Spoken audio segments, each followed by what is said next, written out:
Hello students, welcome to Chaturvedi classes. आज हम लोग स्टार्ट करने जा रहे हैं हमारा सीबीएसई क्लास 10th का चैप्टर 6 का most important topic basic proportionality theorem और थेल्स थ्योरम। इसको मोस्ट इम्पॉर्टेंट इसलिए कहते हैं, एक तो ये फ्रीक्वेंटली आस्क्ड क्वेश्चन होता है हमारे बोर्ड के एग्जाम्स में। इसके अलावा इसके रिजल्ट पर बेस्ड बहुत सारे क्वेश्चंस होते हैं जो हमको सॉल्व करने में काम आते हैं। तो सबसे पहले हम अपनी थ्योरम को समझ लें कि थ्योरम क्या है। वैसे तो आपको पता है होगा कि थ्योरम क्या चीज़ है, 9 से आप पढ़ते आ रहे हैं।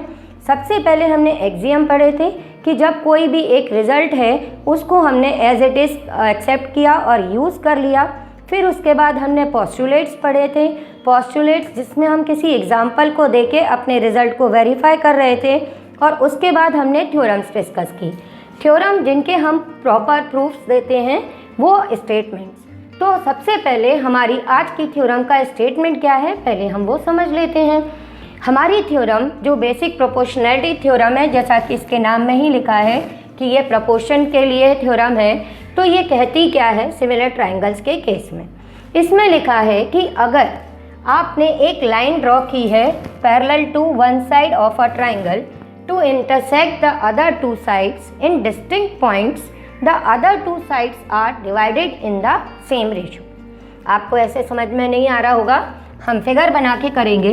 और थ्योरम्स के जो प्रूफ लिखे जाते हैं उसको बोर्ड में लिखने का एक प्रॉपर अपना फॉर्मेट होता है। आप उसी फॉर्मेट में करके आइए तो आपके कभी भी मार्क्स नहीं कटेंगे। किसी भी थ्योरम का करने से पहले हम उसका स्टेटमेंट लिखते हैं सबसे पहले, उसके बाद में राइट हैंड साइड पर हम अपना फिगर ड्रॉ करते हैं। ठीक है, फिगर और थोड़ा मैं बड़ा कर देती हूँ जिससे जब मैं इसमें आगे के स्टेप्स करूँ तो आपको समझ में आ जाए। तो सबसे पहले हम अपना फिगर बनाते हैं, क्योंकि जो थ्योरम के स्टेटमेंट्स होते हैं ना इसमें फिगर होता है ना कुछ और चीज़ होती है, सिर्फ स्टेटमेंट है और उसको आगे प्रूव करने के लिए हमको फिगर की ज़रूरत होती है। तो जैसा मैंने बोला कि थ्योरम में सबसे पहले हम स्टेटमेंट लिखेंगे, फिर उसके बाद में राइट हैंड साइड पर अपना फिगर बनाएंगे। फिगर के अकॉर्डिंग अब हम अपने स्टेटमेंट को समझेंगे कि हमारे पास में एक ट्राइंगल है जिसकी किसी भी एक साइड, सपोज कीजिए हमने साइड BC ली है, इसके पैरेलल हमने एक और लाइन ड्रॉ की जो इस ट्राइंगल की और दो जो साइड्स हैं, अदर टू साइड्स हैं, इनको डिस्टिंक्ट पॉइंट पर इंटरसेक्ट कर रही हैं। मान लिया ये D एंड E पर इंटरसेक्ट कर रही हैं। तो हमारी जो थ्योरम है उसमें प्रूफ क्या करना है कि इनकी ये जो दो साइड्स को जो इसने डिवाइड किया है इनका रेशो सेम होगा। Means AD upon DB is equal to AE upon AC। अब थ्योरम का जो फॉर्मेट है उस पर वापस आते हैं। सबसे पहले स्टेटमेंट लिखा, उसके बाद हमने अपना डायग्राम बनाया। अब थ्योरम्स को कैसे लिखा जाएगा, सबसे पहले हम अपने स्टेटमेंट में क्या गिवन है उसको हमारे फिगर के अकॉर्डिंग लिख लेंगे। गिवन है हमारे पास में a triangle ABC in which DE is parallel to BC। ठीक है, हमारे पास में यही दिया था कि एक लाइन हमने ड्रॉ की है एक साइड के पैरेलल, तो हमने लिख दिया DE parallel to BC। And और क्या गिवन है, DE intersect AB at D and AC at E। ये सबसे पहले किसी भी थ्योरम में स्टेटमेंट के बाद गिवन लिखा जाता है। गिवन लिखने के बाद में हमको क्या चीज़ उसमें प्रूव करनी है, उसके बाद हम वो लिखते हैं टू प्रूव। हमको प्रूव क्या करना है कि साइड्स का रेशो इक्वल है, जो मैंने आपको ओरली बताया था अभी। तो हम यहाँ टू प्रूव में लिखेंगे AD upon DB is equal to AE upon EC। Clear? ये लिखने के बाद अब हम अपना प्रूफ के बारे में डिस्कस करेंगे। हमको ये समझ में आ गया कि ये स्टेटमेंट क्या कहता है कि कभी भी ये लाइन अगर इसके पैरेलल है तो साइड्स का रेशो इक्वल होगा। और ख़ुद को समझाने के लिए भी हम ये एरो बना देते हैं, टीचर्स को भी क्लियर करने के लिए हम एरो बना देते हैं कि ये लाइन इसके पैरेलल है। अब इसको किसी भी रिजल्ट तक पहुंचने के लिए उसमें आपस में हमको कोई ना कोई रिलेशन दिखाना चाहिए, पर AD और DB में कोई और रिलेशन नहीं है, तो इसलिए हम यहाँ पर अगला स्टेप लिखते हैं, वो होता है कंस्ट्रक्शन। ठीक है, कंस्ट्रक्शन हम अपनी रिक्वायरमेंट के अकॉर्डिंग करते हैं, ज़रूरी नहीं है कि हर थ्योरम में कंस्ट्रक्शन किया जाए।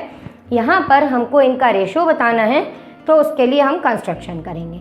अब हम कंस्ट्रक्शन क्या करेंगे, इसके लिए हम ध्यान देंगे, हम यहाँ पर AD और DB को रिलेट करना है और इन दोनों के अपोजिट एक पॉइंट E है, तो हम इस B को E से ज्वाइन कर देंगे। सेम एज AE EC का रेशो दिखाना है, तो इनके अपोजिट पॉइंट D है, इनको आपस में ज्वाइन कर लेंगे। ठीक है, तो जो हमने ज्वाइन किया इसको जैसा करते जाएंगे वैसा लिखते जाएंगे। हमने क्या किया है, हमने किया है ज्वाइन EB एंड DC। अब इस वाली थ्योरम में जब साइड्स का रेशो लेना है, तो इसमें जब हमने ये ज्वाइन कर दिया तो हमारे पास में दो ट्राइंगल बन गए। एक बना AD साइड के ऊपर ADE और दूसरा BD के ऊपर BDE। तो यहाँ पर इनकी साइड्स का रेशो लेने के लिए हम लोग एरिया ऑफ ट्राइंगल के कॉन्सेप्ट का यूज़ करेंगे। अब ये दो ट्राइंगल अगर हम लेना चाहेंगे तो एरिया ऑफ ट्राइंगल होता है हाफ बेस इनटू हाइट, पर यहाँ पर हमारे पास हाइट तो गिवन नहीं है, तो हाइट के लिए हम क्या करेंगे, इनका जो कॉमन वर्टेक्स E है, इस ट्राइंगल का भी और इस ट्राइंगल का भी, इस कॉमन वर्टेक्स E से हमारी ये जो अपोजिट साइड है AB, इसके ऊपर परपेंडिकुलर ड्रॉ करेंगे। ठीक है, और आप एक चीज़ और याद रखिए, जो भी हम कंस्ट्रक्शन करते हैं वो हमेशा अपना डॉटेड होना चाहिए, जिससे टीचर को पता चले कि ये चीज़ गिवन नहीं है, ये चीज़ हमारी कंस्ट्रक्शन से ली गई है। तो हम यहाँ पर E से इसके ऊपर एक EF परपेंडिकुलर ड्रॉ करेंगे। अब आप समझ ही गए होंगे कि हमको साइड AE और EC के बारे में भी बात करने वाले हैं इसके बाद, तो उसके लिए भी इनके कॉमन वर्टेक्स D से हम AC के ऊपर भी एक परपेंडिकुलर ड्रॉ करेंगे। ओके, अब इस चीज़ को हम कैसे लिखेंगे, पहले हमने कर दिया, ज्वाइन किया हमने EB and DC respectively. Then हमने क्या किया, हमने ड्रॉ किए EF perpendicular to AB and DG perpendicular to AC। ठीक है, यहाँ तक आपने समझ लिया। अब हमको काम करना है मेन अपने प्रूफ के ऊपर। तो प्रूफ की स्टार्टिंग हम एरिया ऑफ ट्राइंगल के कॉन्सेप्ट से करेंगे। हम जानते हैं एरिया ऑफ ट्राइंगल, हमने क्या पढ़ रखा है कि एरिया ऑफ ट्राइंगल हमारा क्या होता है, हाफ बेस इनटू हाइट, है ना। तो आप बेस इनटू हाइट जानते हो, और इसके प्रूफ के लिए आपको इस छोटे से कंसेप्ट की ज़रूरत है जो आपने बचपन से पढ़ा है। क्यों, अपन कैसे शुरू करेंगे, जैसे सबसे पहले हमको साइड AD और DB का रेशो निकालना है, तो हम सबसे पहले क्या करेंगे, हम अपना फाइंड करेंगे कि पहले तो हम लिख देंगे, हम जिस भी कंसेप्ट को यूज़ करते हैं कभी भी उसको पहले लिख देते हैं कि we know that area of triangle is equal to half base into height, है ना। अब हमको सबसे पहले किस ट्राइंगल के एरिया की ज़रूरत है, वो है एरिया ऑफ ट्राइंगल ADE, है ना। एरिया ऑफ ट्राइंगल ADE का एरिया जब हम निकालेंगे तो वो क्या आएगा, वो आएगा हाफ, बेस हमारा क्या लेंगे हम AD, और हाइट क्या लेंगे, ये जो हमने परपेंडिकुलर ड्रॉ किया है, तो ये क्या हो जाएगा EF। इसमें तो कोई बड़ा काम है ही नहीं।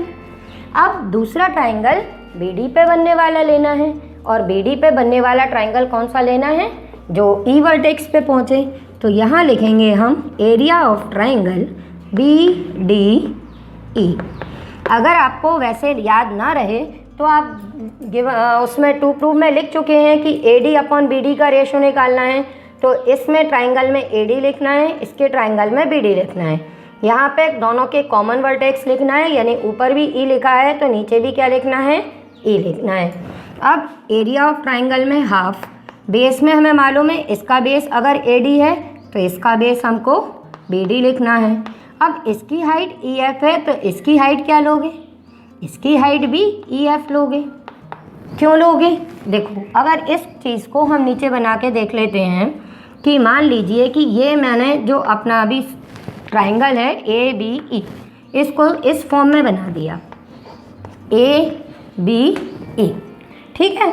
और अब हमारे पास में एक यहाँ पे पॉइंट हमने जो D लिया है वो लिख दिया, ओके। अब हमने कहा कि A यहाँ से एक परपेंडिकुलर भी ड्रॉ कर दिया F। अभी हमने क्या कहा, ट्राइंगल ADE की हाइट ये हमारी EF है। अब आपसे बात की जाए कि आप BDE की हाइट की बात करो तो ये जिस हाइट पे वर्टेक्स है वो इसका परपेंडिकुलर डिस्टेंस होगा इस बेस लाइन से, है ना। तो इसकी भी हाइट इसलिए क्या ली जाएगी, इसकी भी हाइट हो जाएगी EF। तो इसलिए यहाँ भी हाइट हम ले लेंगे EF। अब हमारा काम क्या होगा, अब हम इन दोनों एरियाज़ का रेशियो निकालेंगे। कैसे, area of triangle ADE divided by area of triangle BDE। अब इसको हम लिख देंगे यहाँ पे half AD into EF divided by half AD into BD into EF। जो आपने ऊपर लिखा वो नीचे कॉपी कर दिया। हाफ से हाफ कैंसिल हो जाएगा, EF से EF कैंसिल हो जाएगा और हमारे पास में रिज़ल्ट आ जाएगा AD अपॉन BD। और इस चीज़ को अब हम लिख देंगे रिज़ल्ट फर्स्ट या इक्वेशन 1, ठीक है। ये हमारी इक्वेशन 1 हो जाएगी। अब सेम काम हम ट्राइंगल्स AEC और इसके लिए करेंगे। तो अब हम निकालेंगे एरिया। अब AE और EC का रेशो चाहिए तो अब हम लिख देंगे similarly area of triangle AED। अब AE के अपोजिट वर्टेक्स हमने D ले लिया और यहाँ पर एरिया ऑफ ट्राइंगल ECD।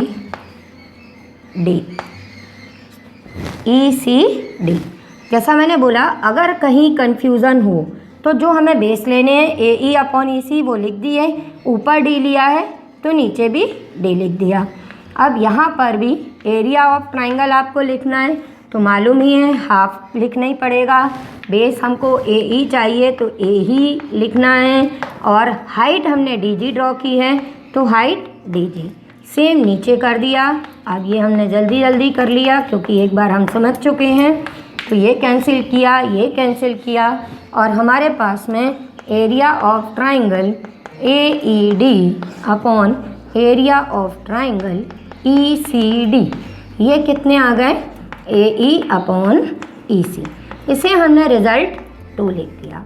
अब हमारे प्रूफ के अकॉर्डिंग हमको क्या करना है, हमको AD अपॉन BD को AE अपॉन EC के इक्वल करना है। तो जब हमको इन दोनों को इक्वल करना है तो हमको क्या दिख रहा है हमारे इन दोनों रिजल्ट्स में कि यहाँ पर ट्राइंगल ADE है और यहाँ पर AED है। इससे कोई फ़र्क तो पड़ता नहीं है। हम जानते हैं कि ट्राइंगल ADE कहें या AED कहें, इसका मतलब तो यही है कि केवल इतने से एरिया की बात की जा रही है। तो इसका मतलब दोनों रिजल्ट्स के जो न्यूमरेटर हैं वो हमारे सेम हैं, यानी न्यूमरेटर का एरिया सेम है। अब आती है बात डिनोमिनेटर की। तो डिनोमिनेटर में हमारे ट्राइंगल्स लिखे हैं BDE और यहाँ पे लिखा हुआ है ECD। तो अब हमको अगर ये दोनों रिजल्ट राइट हैंड साइड के इक्वल करने हैं तो उसके लिए हमारे लेफ्ट हैंड साइड के डिनोमिनेटर के जो दोनों ट्राइंगल्स हैं, एक ट्राइंगल आपको ये दिख रहा है BDE और दूसरा ट्राइंगल आपका है ये वाला DEC, तो इनके एरियाज़ को इक्वल करना होगा। तो हमने 9th में एक रिज़ल्ट पढ़ा था कि अगर इन दोनों ट्राइंगल्स को ध्यान से देखें कि ये दोनों सेम बेस DE पर बन रहे हैं और बिटवीन सेम पैरेलल लाइन्स हैं। तो 9th में हमारा ये रिजल्ट था कि जो triangle same base between same parallel line होते हैं उनके एरियाज इक्वल होते हैं। हम इसी कॉन्सेप्ट का यहाँ पे यूज़ करके अपनी थ्योरम का प्रूफ अब कंप्लीट करेंगे। अब इसी चीज़ को हम लोग लिखेंगे कि we know that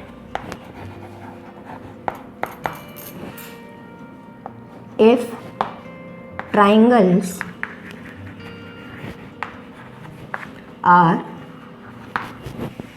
on the same base and lie between same parallel lines,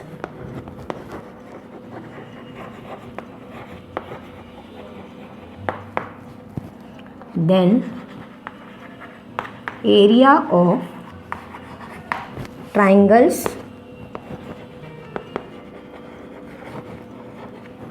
are equal। ठीक है, we know that if triangles are on the same base and lie between same parallel lines then area of triangles are equal। अब यही चीज़ इस result का use अपन लिख देंगे कि here triangles कौन से लेने हैं, ये वाले BDE and triangle ECD are on the same base. Same base कौन सा लिखना है हमको, DE। और अगर आप वैसे ये नहीं समझ पा रहे हो तो यहाँ पे देख लेना कौन से लेटर रिपीट हो रहे हैं, DE, ED, यानी कि इनका सेम बेस भी हम लिखाएंगे कि इनका सेम बेस क्या है, on the same base DE and between same parallel lines. Parallel lines में देखो जो लिखते हैं तो जो हमने बेस लिया है DE, ये DE जो बेस लिया है पैरेलल लाइंस में, एक तो यही लिखते हैं, ठीक है, और दूसरी कौन सी लिखते हैं, इसके अपोजिट जो बन रही होती है DE and BC। Therefore area of triangle BDE is equal to area of triangle DEC। ठीक है, हमने पहले अपना स्टेटमेंट लिखा, फिर उसके बाद में बता दिया कि हमारे पास में ये दो ट्राइंगल ऐसे हैं जो एक ही बेस पर बन रहे हैं DE पर और बिटवीन सेम पैरेलल लाइंस हैं, इसलिए इनका एरिया इक्वल हो जाएगा। तो अब इस चीज़ को अपन ने लिख दिया, इसको डाल देते हैं अपन रिजल्ट 3। अब अपनी थ्योरम के प्रूफ के एंड के पर आ चुके हैं हम। आप केवल लिख देंगे from first, second and third we get क्या, इससे हमें पता चल गया कि इसका न्यूमरेटर अपॉन डिनोमिनेटर और इसके न्यूमरेटर अपॉन डिनोमिनेटर का रेशो सेम है, यानी लेफ्ट हैंड साइड इनके इक्वल है तो राइट हैंड साइड भी इनके इक्वल आ जाएंगे, यानी AD upon BD is equal to AE upon EC। ये इसका प्रूफ है, इसको आप एज इट इज़ अपनी कॉपी में लिखिएगा और समझिएगा।